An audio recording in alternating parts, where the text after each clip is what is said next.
Can this BMW fender be repaired without having to replace any parts or repaint anything? Stick around because we're going to show you the steps we took using the paintless dent repair method to turn this fender from this to this. All right, folks, so we're going to jump right in here. We're going to apply what's called tension to the side of this fender here. You can see we glued some pretty heavy glue tabs that are going to allow the metal to basically have a direction to flow as we're starting to push the dents from the backside and kind of move it with this glue pulling method that you're seeing here. You can see the idea is to just kind of get things started, just to get the general shape back. And that's what you're seeing here with this leverage device here. I'm actually just kind of gluing tabs to the paint and kind of pulling the damage, as you can see.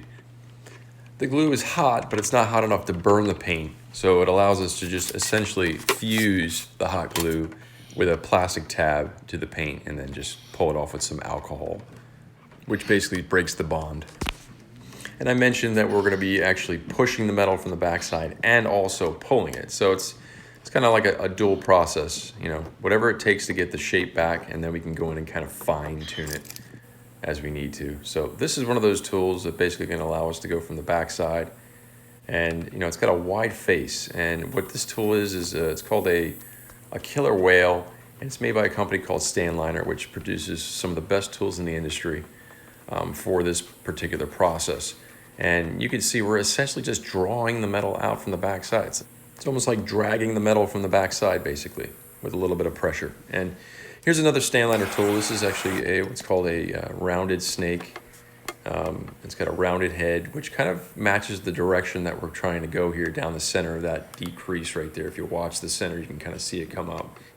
And that's the overall premise with these tools, is to, you know, keep it simple.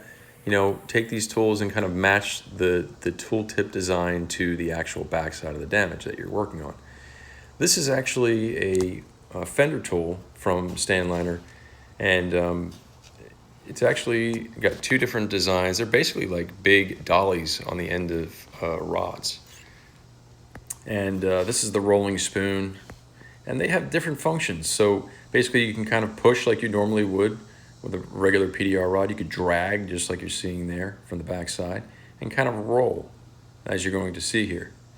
So the reason I really like these a lot is because, you know, it's just a huge wide face on the backside of bare steel, and just allows you to do some pretty amazing things, almost like ironing out. If you kind of look here, we've got that thing tucked inside there, and we're just kind of rolling it, as you can see here. That's the idea. You know, move a lot of metal really fast and clean without having to butcher it up and stitch the metal, you know. So this is the rolling spoon here. We're going to insert it inside the fender. I'm going to show you a little demonstration here. It's a pretty deep dent. So we're going right for the center. Do not overthink these tools. Just basically go in and just kind of roll and massage the metal out, as you're seeing. That's all it is. And it just gives you really good control, really clean, a really clean finish. So you don't have to go back in there and do a bunch of tapping down and manipulation from the outside. It just, you know, cuts down on the work. So here's a little trick here that I've been using. It's with the I-bar setup from Cam Auto, and it basically just allows us to kind of shock and realign panels, which is pretty awesome. Just gluing one of those tabs and using a slide hammer, just shocking the panel back into position. And this was a really challenging thing here because we had a bunch of stuff in the way. Like you can see with this that big white thing inside there, that's actually the windshield washer reservoir. So what we did was we put a steel guard up in place to kind of protect that reservoir while we insert a tool to the backside and kind of leverage off it.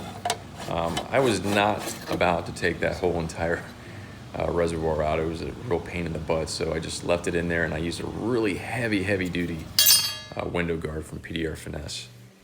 So we do all that pushing from the backside, but what about the outside? Like, how do we fix the outside of the steel? Well, this is called blending, and we're using a highly polished hammer to kind of go in there and just kind of manipulate the metal incrementally, and we achieve these results.